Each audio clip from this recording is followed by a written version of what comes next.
नमस्कार, आप देख रहे हैं फुल एंड फाइनल। मैं हूं दिनेश गौतम और इस वक्त की बेहद अहम खबर ये और राहत देने वाली खबर ये कि बताया जा रहा है कि नंदप्रयाग के आगे जल गति सामान्य हो गई है और इस हिसाब से डूब क्षेत्र में ज्यादा लोगों के, ज्यादा घरों के, ज्यादा बस्तियों के आने का खतरा कम हो गया है। हालांकि अभी तक जो खतरा कहा जा रहा है कि होना था वो जरूर हो गया। 150 लोग इसकी चपेट में आए हो सकते हैं। हालांकि शव अभी 3 के ही मिले हैं और जैसा कि आप जानते हैं कि ये तपोवन के पास का इलाका, जहां ग्लेशियर के टूटने से अचानक धौली गंगा में जल स्तर बढ़ गया और जल स्तर बढ़ जाने की वजह से रास्ते में आने वाले कई डैम, कई प्रोजेक्ट्स इसके निशाने पर आए ही, साथ ही अगल बगल बसे हुए कई ऐसी बस्तियां और घर भी इसकी चपेट में आ गए, जिसके कारण बड़ा नुकसान हुआ है। SDRF, state disaster relief force, NDRF और आईटीबीपी के जवान राहत के काम में लगे हुए हैं। उत्तराखंड के चमोली में ग्लेशियर फटने से बड़ी तबाही हुई। ग्लेशियर टूटने से धौली गंगा नदी का जलस्तर बढ़ गया। करीब 150 लोगों के मारे जाने की आशंका है। ऋषि गंगा पावर प्रोजेक्ट पूरी तरह से ध्वस्त हो गया है। कई मजदूर लापता हैं। नदी के किनारे बसे कई घर पानी में समा गए हैं। ये एकदम ताजा तस्वीरें आप देख रहे हैं। आप देख रहे हैं किस तरीके से धौली गंगा अचानक प्रचंड वेग में आगे बढ़ते हुई, और इसकी वजह यह कि ग्लेशियर टूटा। ग्लेशियर टूटने से जल जो उसके भीतर था वो उससे फूटा और बाहर निकला, और उसकी वजह से आप देख रहे हैं अचानक जल स्तर इतना बढ़ा कि फिर धौली गंगा रोके नहीं रुकी और आसपास बसे हुए घरों को, बस्तियों को साथ में लेते हुए आगे बहती चली गई। न सिर्फ उत्तराखंड बल्कि उत्तर प्रदेश में भी निगाह रखी गई है। योगी आदित्यनाथ ने कहा है कि गंगा के किनारे हर जगह पर यह ध्यान रखा जाए कि जल स्तर किस गति से और कितना बढ़ता है। वहां निगाह तो रखी गई है, लेकिन अभी ये बताया जा रहा है, ये उत्तराखंड के चीफ सेक्रेटरी का कहना है कि नंदप्रयाग के आगे अब इसको सामान्य देखा जा रहा है गंगा के प्रवाह को, इसलिए अब किसी तरह के खतरे का अंदेशा आने वाले वक्त में नहीं है। कैमरे के अलग अलग व्यूज आप इसमें देख रहे हैं। कैमरा 1, 2, 3, 4, 5 और इस तरीके से 8 कैमरों से लिए गए अलग अलग व्यूज हैं ये, जो ये बता रहे हैं किस तरीके से ग्लेशियर वहां पर अचानक ऊपर की जो परत उसके बर्फ की होती है। असल में ग्लेशियर के बारे में भी आप जानते हैं, ये पानी का जमा हुआ रूप, ये बर्फ है। और इसमें कई बार होता यह है कि ऊपर की तरफ जो सतह है वो तो बर्फीली होती है, लेकिन अंदर इसमें पानी का निर्माण होने लगता है जैसे जैसे गर्मी बढ़ती है, और उसकी वजह से ये होता है कि सतह कई बार चटक जाती है और अंदर का पानी तीव्र वेग के साथ बाहर निकलता है, और वही हुआ है इस मामले में। क्या खतरनाक आ रहा है ये। जल्दी आ।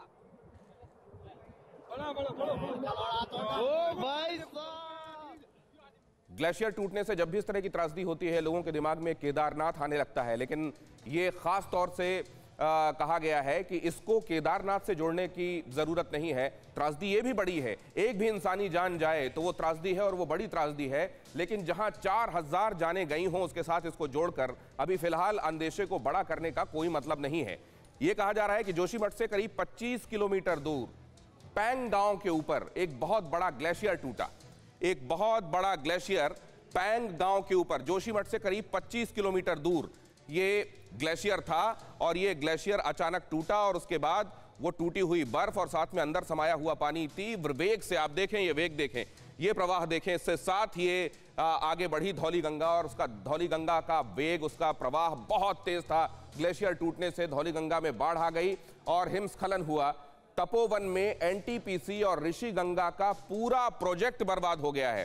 तपोवन में ऋषि गंगा और नेशनल थर्मल पावर प्रोजेक्ट के यहाँ पर कॉरपोरेशन के जो प्रोजेक्ट्स चल रहे थे वो तबाह हो गए हैं। ये देखिए, ये उसी प्रोजेक्ट के आसपास से ली हुई तस्वीरें हैं। असल में जब इतना तीव्र प्रवाह होगा तो ना तो किनारे पर जो बस्तियां हैं वो बचेंगी, इसीलिए लगातार ये कहा जाता है कि यहाँ पर कहीं भी ऐसी बसाहट ठीक नहीं है, लेकिन लोग नहीं सुनते, अतिक्रमण होता जाता है, और यही यहाँ पर भी दिखाई दिया। लेकिन ये तो बाकायदे एक पास्ड अप्रूव्ड प्रोजेक्ट था।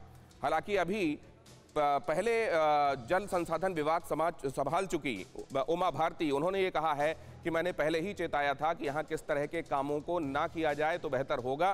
प्रोजेक्ट के सिलसिले में भी उन्होंने चेतावनी दी थी। यहाँ आप देख रहे हैं ये जो सब कुछ सामान्य और सीरीन वादियाँ दिखाई दे रही हैं, खूबसूरत सी वादियाँ, यहाँ अचानक कब प्राकृतिक कोलाहल हो जाए और इस कदर हो जाए कि वो तांडव की शक्ल ले ले और लोगों की जान पर बनाए, वही यहाँ आप देख रहे हैं। ऋषि गंगा पावर प्रोजेक्ट में काम कर रहे 150 लोग, एक्चुअली शिफ्ट लगती है मजदूरों की, और इस शिफ्ट में सुबह के वक्त 150 मजदूर काम कर रहे थे और 150 मजदूरों के पानी में समा जाने का अंदेशा बना हुआ है। नदी के किनारे बसे कई घर पानी में बह गए हैं, गांव के गांव खाली करा दिए गए हैं। तपोवन बैराज, श्रीनगर डैम और ऋषिकेश डैम को भी बताया जा रहा है कि क्षति पहुंची है। क्षति कितनी है इस बारे में अभी और जानकारी सामने आना बाकी है। आईटीबीपी, एसडीआरएम और आर्मी की टीम मोर्चे पर हैं। हरिद्वार में जारी कुंभ, वहां कुंभ चल रहा है अभी हरिद्वार में, और इस मेले के लिए भी हाई अलर्ट घोषित कर दिया गया है। यह कह दिया गया है कि जलस्तर अचानक बढ़ सकता है, पानी का प्रवाह भी बढ़ सकता है, लोगों को बहा ले जा सकता है, लिहाजा लोग एहतियात बरतें। एहतियातन भागीरथी नदी का पानी रोक दिया गया है और ये हर मुमकिन कोशिश की जा रही है कि इसके पूरे रास्ते में आने वाली जो जगहें हैं वहां तबाही मचाता हुआ ये पानी ना बहे। और राहत इस बात की कि कहा जा रहा है कि नंदप्रयाग के आगे अब जल का स्तर और जल का प्रवाह सामान्य होने लगा है। लेकिन ये क्यों हुआ, इसके पीछे वजह क्या है? क्या ये भी इंसानी लापरवाही एक तरीके से कुदरत ने उसका जवाब दिया है? इस पर हम बातचीत करेंगे। ये 10 तस्वीरें जरा आप देख लीजिए। ये 10 तस्वीरें आपको बताएंगी कि एक के बाद एक यहाँ हालात किस तरीके से बदले हैं। तबाही की ये पहली तस्वीर, जोशीमठ में बांध टूटने से भारी तबाही की तस्वीरें। जैसा कि आपको मालूम है, हम लगातार बता रहे हैं, पैंग गांव के ऊपर ग्लेशियर के टूटने से ये बड़ी तबाही हुई है। रास्ते में आने वाले कई प्रोजेक्ट्स को, बस्तियों को, घरों को ये पानी बहाता हुआ ले गया है। तस्वीर नंबर 2, ग्लेशियर टूटने से हाइड्रो पावर प्रोजेक्ट का बांध टूट गया। एनटीपीसी का यहाँ काम चल रहा था और उसके लिए जाहिर है जब काम चलता है तो एक जगह पर पानी को रोका जाता है, उधर काम किया जा रहा होता है, लेकिन उसको बहाता हुआ ये पानी निकल गया। 2 पुल समेत, ये तीसरी तस्वीर आप देख रहे हैं, कई लोगों के बहने की खबर है। 2 पुल इसमें आपको बहते हुए दिखाई देंगे और कई लोग इसमें बहते हुए चले गए। तस्वीर नंबर 4 देखिए, तपोवन रैणी में ऋषि गंगा पावर प्रोजेक्ट को नुकसान पहुंचने की बात कही जा रही है। तपोवन रैणी की तस्वीर आप देख रहे हैं, ऋषि गंगा पावर प्रोजेक्ट को इसमें नुकसान हुआ है। तस्वीर नंबर 5 अब आप देखेंगे, गांव में पानी घुसने से वहां कई जिंदगियां खतरे में आ गई हैं। अभी ये बताया जा रहा है कि जो 150 लोग काम कर रहे थे रोस्टर के मुताबिक, जिनकी शिफ्ट लगी हुई थी वहां पर, वो तो निश्चित रूप से इसके प्रभाव में आए होंगे। जो सौभाग्यशाली हैं वो बचे होंगे, लेकिन बस्तियां बहुत सारी प्रभावित हुई हैं। कितनी प्रभावित हुई हैं, कितनी इंसानी जानें इसकी जद में आ गई हैं, ज़रा इस बात पर निगाह बनाए हुए हम आगे आपको जानकारी देंगे।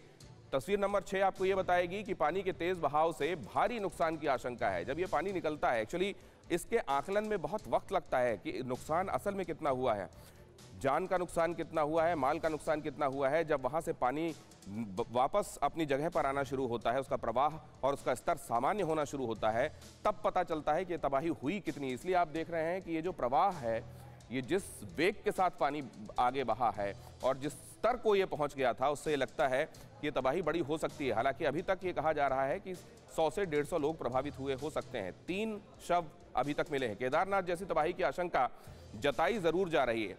तस्वीर नंबर 8 में आप देखेंगे, रैणी गांव में भारी नुकसान हुआ है। देहरादून, हरिद्वार, ऋषिकेश में अलर्ट घोषित कर दिया गया है। तस्वीर नंबर 9 दिखाइए। तस्वीर नंबर 9 में आप देखेंगे आसपास के कई गांवों को जल्दी इवैक्यूएट कराया गया है और इसमें सोशल मीडिया का बहुत बड़ा हाथ रहा है। जैसे ही लोगों को ये पता चला है, उन्होंने स्थानीय ग्रुप्स में सर्कुलेट करना शुरू किया है कि इस तरीके की आपदा हो गई है, लिहाजा आने वाले रास्ते में जो तमाम लोग हैं वो अपने घरों को, बस्तियों को खाली करें। तस्वीर नंबर 10 में आप देखेंगे, करीब 150 लोगों के मारे जाने की आशंका जताई जा रही है। मौके पर राहत और बचाव का काम शुरू कर दिया गया है। हमारे साथ खास मेहमान जुड़ रहे हैं जिनके साथ हम ये समझने की कोशिश करेंगे कि ये हुआ क्यों है और क्या इसे टाला जा सकता था, या ये प्रकृति है, इसके आगे कोई जोर नहीं चलता।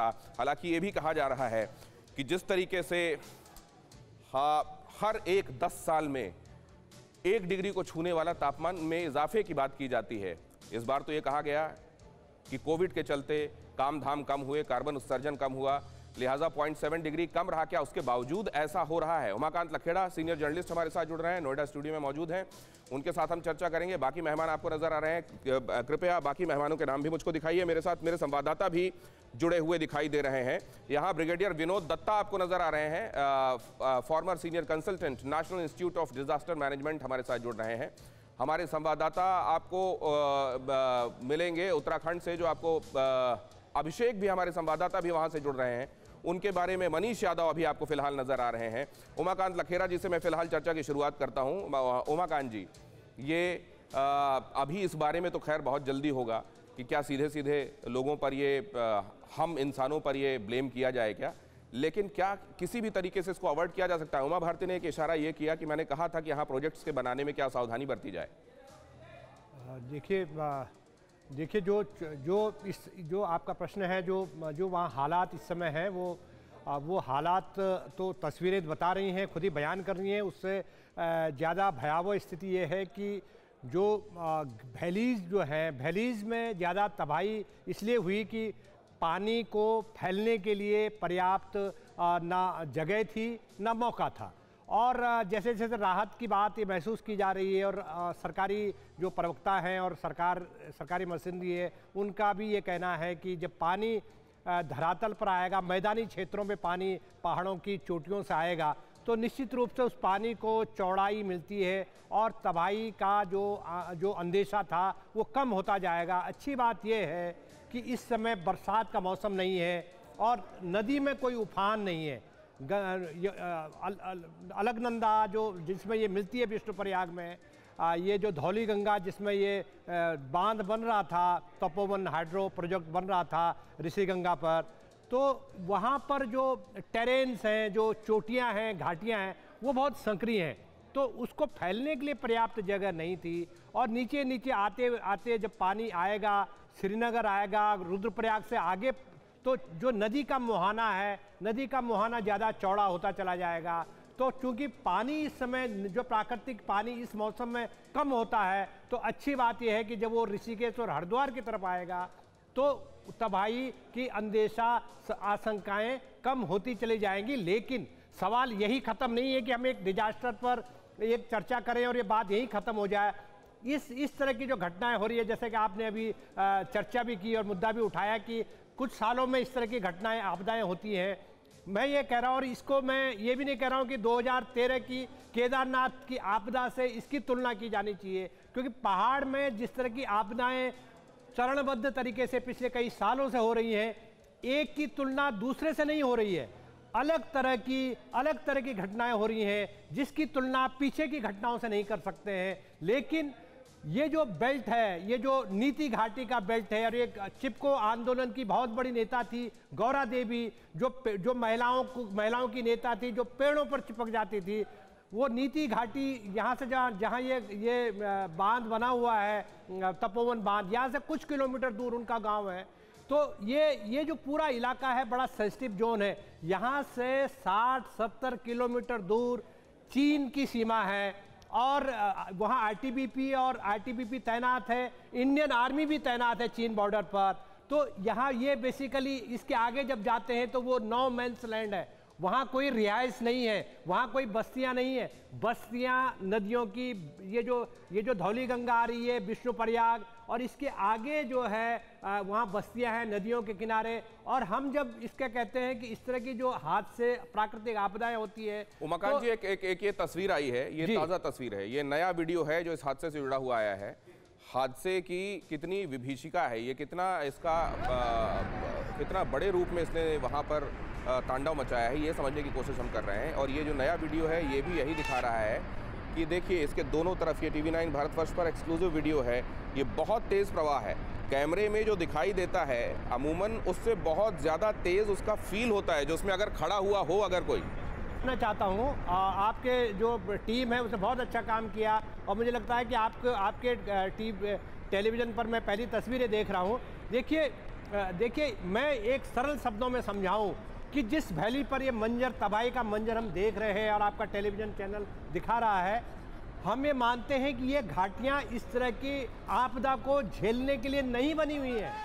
ये इस तरह की आपदाओं को नहीं झेल सकती। ये घाटियाँ इसलिए नहीं झेल सकती कि जब पानी का जो तीर की तरह, एक गोली की तरह पानी की धाराएं आप देख रहे हैं कि जब ऊपर से नीचे आ रही हैं, तो ये जो टेरेन्स हैं, ये जो चोटियां हैं और ये खड़ी चोटियां हैं, इन खड़ी चोटियों के जो तलहटी हैं उन पर पानी जब धक्का मारता है और चट्टानों को तोड़ता है, तो इससे क्या होगा कि ये जो चट्टानें हैं कि कई किलोमीटर तक, मुझे लगता है कि 100 किलोमीटर तक इन चट्टानों को ये जो धारा है इसकी गति जो है ये कमज़ोर करेगी। और इसका नतीजा क्या होगा कि आने वाले जो वक्त पर अगर ये पहाड़ कमज़ोर हो जाएंगे तो आने वाले वक्त पर ये और तबाही का एक नया, जिसको कहते हैं कि बिसात बिसती चली जाएगी। तो अच्छी बात, देखिए ये जो घाटी है, नीतिमाणा, विष्णुप्रयाग, तपोवन, ये जो पूरा जो अंचल है, पूरी जो बेल्ट है, यहाँ कम से कम आधा दर्जन जो छोटी बड़ी जल विद्युत परियोजनाएं बन रही हैं, निर्माणाधीन हैं, और ये जो विष्णु प्रयाग पावर प्रोजेक्ट इसके बाद आता है, वहाँ पर जब ये जो वैली, ये जो नीति जो वैली है, इस वैली के बाद विष्णु प्रयाग पावर प्रोजेक्ट है, वहाँ हालत ये है कि विष्णु प्रयाग पावर प्रोजेक्ट पर सरकारी धन का इतना इस्तेमाल हुआ और 2013 से वहाँ जो रेत है, जो बजरी है, जो पहाड़ों से आती है, वो कई किलोमीटर लंबी जो सुरंगें उनके भीतर घुस गई, तो कहाँ से और अगर सिल्ट भरती जाएगी, अगर रिवर बेड में सिल्ट भरती जाएगी तो फिर पानी तटबंध तोड़कर आगे बढ़ेगा। बिल्कुल हम बाकी मेहमानों का भी रुख कर लेते हैं। ब्रिगेडियर दत्ता हमारे साथ मौजूद हैं, हमारे साथ पीके मिश्रा पूर्व एडीजी बीएसएफ मौजूद हैं। ये भी कहा जाता है ब्रिगेडियर दत्ता की बहुत तेजी के साथ टेम्परेचर, पहले ये अंदाजा लगाया गया था कि 100 साल बीतते बीतते करीब 1 से 1.25 डिग्री का इजाफा होगा, लेकिन अब ये बहुत तेजी के साथ कहते हैं ग्रीन हाउस इफेक्ट बढ़ता जा रहा है और उसकी वजह से ये ग्लेशियर उससे पहले पिघलने लगे हैं जो इनका टाइम होता था। क्या ये भी एक वजह है या इसको उससे जोड़ना ठीक नहीं है ब्रिगेडियर दत्ता? देखिए, आपने बिल्कुल ठीक कहा। एक हाल ही में एक स्टडी हुई थी जिसमें ये बताया गया था कि पिछले 360 सालों में जो ग्लेशियर हैं वो करीब 63 मीटर रिसीड किए हैं, पीछे वो रिसीड किए हैं, और पिछले 80 सालों में ये करीब 1.8 किलोमीटर्स रिसीड किए हैं। तो आप ये देखिए 360 वर्षों में अगर 63 मीटर अगर रिसीड किए हैं और 1.8 किलोमीटर 80 सालों में किए हैं, तो किस तरह की ग्लोबल वार्मिंग या किस तरह की जो अर्थ जो है उसका इम्पैक्ट एनवायरनमेंट पे पड़ रहा है। अगले कुछ दशकों में जो अर्थ का टेम्परेचर है वो करीब 4 degree it will be more warmer. और जैसा आपने कई स्टडीज में पढ़ा होगा, कई रिपोर्ट्स में देखा होगा, आपके टीवी ने भी इसको एक बार कवर किया था कि कई इस तरह के जो आइलैंड टेरिटरीज हैं या जो आइलैंड्स हैं वो बिल्कुल डूब जाएंगी। तो हमें वो एक शायर ने कहा था ना कि कायनात की बर्बादी आने वाली है, कायनात की फिक्र कर के नादान, क्योंकि हमें अब कोई चिंता नहीं है। ब्रिगेडियर दत्ता, ये आप इंपॉर्टेंट कह रहे हैं। और जो ब्रिगेडियर दत्ता ने कहा कि अभी तक टेम्परेचर को राइज करने में जो कहा जाता है कि 20वीं सदी तक 1 डिग्री 1 सदी ले रही थी, लेकिन अब क्योंकि उसका कंपाउंडिंग इम्पैक्ट हो रहा है तो कुछ दशकों में आप देखेंगे ये टेम्परेचर आपको काफी ज्यादा बढ़ता हुआ दिखाई देगा। इसी वजह से ग्लेशियर सिमट रहे हैं, वक्त से पहले टूट रहे हैं। हमारे बाकी मेहमानों का रुख करूं उससे पहले मनीष यादव के पास जाऊंगा जो स्थिति पर लगातार निगाह बनाए हुए हैं। मनीष, जल स्तर और जल आवेग को लेकर अब क्या खबर है? नंद प्रयाग के बाद वाकई चीजें सामान्य हैं? देखिए, जो सीएम कार्यालय से जो जानकारी दी गई है उसमें अब जलस्तर में कमी आई है और सामान्य की ओर जलस्तर बढ़ने लगा है, तो एक राहत भरी खबर उत्तराखंड के लिए है। और आपको रोकना होगा मनीष, ये तस्वीरें तो हम दिखा रहे हैं लेकिन साथ में जो दूसरी तस्वीर है वो भी बेहद अहम है। प्रधानमंत्री नरेंद्र मोदी ने कहा है कि मैं लगातार एनडीआरएफ के संपर्क में हूं, अधिकारियों से बातचीत हो रही है। गृह मंत्री अमित शाह ने भी संपर्क बनाया हुआ है उत्तर प्रदेश और उत्तराखंड के मुख्यमंत्रियों से, और इस वक्त पश्चिम बंगाल के दौरे पर हैं प्रधानमंत्री नरेंद्र मोदी। प्रधानमंत्री नरेंद्र मोदी यहाँ आज किस बात का, और निश्चित रूप से उनकी बातों में इस आपदा का जिक्र जरूर होगा, लेकिन इसको लेकर हम यही चर्चा कर रहे हैं कि इस आपदा को क्या कहा जाए, प्रकृति का तांडव कहा जाए या ये मैन मेड डिजास्टर है। ये प्रकृति का ये रूप जो हम देख रहे हैं इसको खुद हमने आमंत्रित किया है, हमने ही उसको नाराज किया है। इसको किस तरीके से देखा जाना चाहिए? पहाड़ों का कटाव, पहाड़ों पर निर्माण के कार्य, पहाड़ों पर अतिक्रमण, पहाड़ों पर वो जगह जिसको पहाड़ों से होकर जो रिवर बेड कहलाता है उस जगह पर सिल्ट का जमा होते जाना और इस तरीके से तटबंध तोड़कर पानी का आगे बढ़ना, ये क्या हमारी लापरवाही नहीं है? और क्या ये लापरवाहियां बार बार घटना दर घटना, दुर्घटना दर दुर्घटना उजागर होने के बावजूद हमने एहतियात में वो किया है क्या जो हमको किया जाना चाहिए था? प्रधानमंत्री नरेंद्र मोदी जैसे ही बोलना शुरू करते हैं उधर ले चलेंगे, तब तक पीके मिश्रा जी के पास जाता हूं। पीके मिश्रा साहब, इस बार राहत में जो स्पॉन्टेनिटी दिखाई दी है, लगता है कि हमने सबक लिया है, एनडीआरएफ एसडीआरएफ ने जिस तरीके से त्वरित रिएक्ट किया है इसके लिए। बिल्कुल, मैं बताना चाहता हूं दिनेश जी, मैं इस एरिया में काम कर चुका हूं और ये जो ग्लेशियर है, ये ग्लेशियर का ऊपर का टप को बोलते हैं हरसू। ये नंदा देवी ग्लेशियर जो है ये तपोवन के बाएं साइड में है और ये क्रॉस करके अगर उस पार को जाएंगे, वहां पर हरसू के बाद आप उसको उसमें ट्रैक करके आप नीचे जाके गागरिया के पास मिल सकते हैं। मैं एक साल में गागरिया से चढ़ करके हरसू के ऊपर चढ़ करके इसी ग्लेशियर के थ्रू पे तपोवन में पहुंचा था। तपोवन के बारे में मैं बताना चाहता हूं। तपोवन एक जगह है जहां पर जो कि जोशीमठ से 15 किलोमीटर 20 किलोमीटर दूरी पर है और छोटा सा एरिया है जो जहां की थोड़ा सा समतल जमीन है, लेकिन उसका बाएं साइड में जो ग्लेशियर का जगह है, जब जो स्टीप ग्लेशियर आता है, वहां से उनको फैलने के लिए पहला पड़ाव मिलता है तपोवन।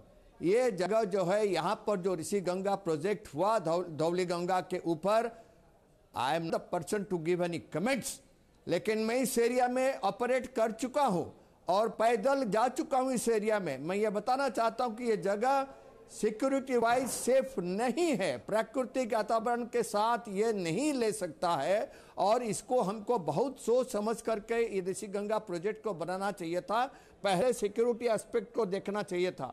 ये जो इसके बाद मैं बताना चाहता हूं कि हमने यही ग्लेशियर जब अपोजिट साइड में, ये हर्षू के बिल्कुल अपोजिट साइड गागरिया साइड में जब हुआ था, मैं इसको अपने आंख में देखा हूं और इस तरीके से वो आता है कि आप अगर कितने भी नीचे आए आप उसमें आ नहीं सकते, क्योंकि ये जो हुआ मैं उसको अभी देख रहा था। एक और अहम खबर इससे जुड़ी हुई बताकर मैं आप लोगों के पास आता हूं सर। इकट्ठा आ रहा था। मैं एक और अहम खबर बताकर आपके पास आ रहा हूं। चामोली में ग्लेशियर टूटने के बाद उत्तर प्रदेश में अलर्ट जारी किया गया है। उत्तर प्रदेश में कानपुर से वाराणसी तक भारी अलर्ट है। गंगा किनारे वाले जिलों में प्रशासन को अलर्ट पर रहने का निर्देश दिया गया है। सीएम योगी ने नदी के जल स्तर पर निगाह बनाए रखने के निर्देश दिए हैं, लेकिन अभी तक वहां पर यह कहा जा रहा है कि कोई सब्सटेंटिव राइज नोटिस नहीं किया गया है। मनीष के पास एक बार फिर चलें। मनीष, किन किन जगहों पर और जलस्तर को लेकर क्या नोटिस किया गया है? उत्तर प्रदेश से भी खबर आ रही है आपके पास? देखिए, मुख्यमंत्री ने निर्देश दिए हैं दिनेश, चूंकि गंगा 27 जिलों से होकर गुजरती है और खासतौर पर पश्चिमी उत्तर प्रदेश बिजनौर से इसकी एंट्री होती है। मेरठ, मुजफ्फरनगर, हापुड़, बुलंदशहर, अलीगढ़, कासगंज, बदायूं और वहां से लेकर कानपुर तक कई सारे जिले आते हैं। उन सभी जिलों को चौकसी के निर्देश दिए गए हैं। सभी जिलाधिकारियों ने बैठक कर ली है। जो तलहटी में गांव है खासतौर पर, उनको लेकर हिदायत जारी की गई है कि स्थानीय स्तर पर जलस्तर का आकलन लगाकर तय किए जाए कि उन्हें खाली करवाना है या नहीं। हालांकि उत्तराखंड से जो अच्छी खबर आ रही है कि हालात अब जो पानी का बहाव है वो सामान्य की ओर है, तो ऐसे में जिलाधिकारी लगातार एसडीआरएफ और एनडीआरएफ के टच में है। चूंकि अभी पूर्वांचल तक आने में जो जलस्तर का आकलन है बहुत समय लगेगा। ऐसे में खासतौर पर जो निगाह रखी जा रही है वो पश्चिमी उत्तर प्रदेश के जिलों में रखी जा रही है और बिजनौर वो खासा अहम है। वहां पर प्रशासन ने फौरी तौर पर जो तलहटी के गांव हैं वहां पर मुनादी करा दी है। पुलिस भी अपने स्तर से एकदम अलर्ट मोड में है। तो पूरी कोशिश की जा रही है कि उत्तराखंड में जो आपदा है उसका असर उत्तर प्रदेश में देखने को न मिले, उसके लिए एकदम प्रशासन चाक चौबंद रहे। खुद मुख्यमंत्री योगी आदित्यनाथ ने हालात का जायजा लिया था। अगर यूपी से कोई सहायता उत्तराखंड भेजी जाती है उसको लेकर भी अधिकारियों को कहा था कि सिंचाई विभाग के संपर्क में रहें, लगातार टच में रहें। कंट्रोल रूम जो कि दिनेश राहत आयुक्त कार्यालय से संचालित हो रहा है वो लगातार हर जिलाधिकारी के संपर्क में है। कई सारे प्रोजेक्ट चल रहे हैं गंगा के किनारे। हालांकि अभी ऐसी कोई जानकारी प्रशासन की ओर से नहीं दी गई है कि उन्हें बंद किया गया है, लेकिन चौकसी बरतने के निर्देश किए गए हैं और साथ ही उन्हें कंट्रोल रूम और संबंधित जिला कार्यालय से टच में रहने को कहा गया है ताकि किसी भी आपदा की स्थिति में कोई अनहोनी न हो। उसके लिए पहले से लोग तैयार रहें और पहले से कदम उठाए जा सके, उसका खासा ख्याल रखा जा रहा है। दिनेश जी, एक अगली खबर भी बता दूं जरा और उसके बाद अपने मेहमानों की तरफ चलता हूं। Wadia institute of Himalayan geology के वैज्ञानिकों का दावा क्या है वो भी आपको बता दूं। पहली बार ठंड में कोई ग्लेशियर टूटा है। डॉक्टर अमित कुमार ने यह बात कही है। ठंड में ग्लेशियर का टूटना हैरत अंगेज, डॉक्टर अमित कुमार की बात है ये। ग्लेशियर फटने की सही वजह स्पष्ट नहीं है, उन्होंने ये भी कहा। तो क्या अभी वैज्ञानिक इस बारे में मंथन कर रहे हैं कि ग्लेशियर क्यों टूटा? क्या इसके लिए टेम्परेचर राइज वक्त से पहले जिम्मेदार है या इसके लिए कोई और वजह हो सकती है? जरा अब आप ये इंफॉर्मेशन भी देख लीजिए और उसके बाद आपको एक बार फिर डिस्कशन की तरफ ले चलता हूं। ये वाडिया इंस्टीट्यूट की तरफ से ये स्टडी की गई कि पहली बार ठंड के इस मौसम में इस वक्त कोई ग्लेशियर टूटा है। 2013 की तबाही याद कीजिए। 2013 16 जून 2013 को केदारनाथ में बादल फटे थे। 4000 से ज्यादा लोगों की जान गई थी और उस समय की तस्वीरें तो और भी हिला देने वाली हैं। 4000 से ज्यादा लोगों की जान रुद्रप्रयाग, चामोली, उत्तरकाशी, इन तमाम जगहों पर तबाही देखने को मिली थी। बागेश्वर, अल्मोड़ा, पिथौरागढ़ में भी कोहराम आया था। 4000 से ज्यादा गांव का संपर्क टूटा था। 1000 स्थानीय लोग अलग अलग जगहों पर मारे गए थे। 11000 से ज्यादा मवेशी बाढ़ में बह गए थे। मलबे में दबे हुए लोगों की पहचान बाद में कई दिनों बाद हो पाई थी। 1300 हेक्टेयर जमीन जो लोगों की थी वो बाढ़ में बह गई थी। 2000 से ज्यादा इमारतों का नामो निशान मिट गया था। 100 से ज्यादा बड़े छोटे होटल बुरी तरह क्षतिग्रस्त हुए थे। 9 नेशनल हाईवे, 35 स्टेट हाईवेज ध्वस्त हो गए थे। 2000 से ज्यादा सड़कें खत्म हो गई थी। 200 बड़े छोटे पुलों को खासा नुकसान पहुंचा था। और उस वक्त ये लग रहा था कि इतनी बड़ी विभीषिका झेलने के बाद अब हम हमेशा के लिए सावधान रहेंगे, वो करेंगे जो इस तरह की विभीषिका के असर को कम करता चले। लेकिन क्या हमने ऐसा किया है? परवाह देश की, सोमवार से शुक्रवार रात 10 बजे TV9 भारतवर्ष पर।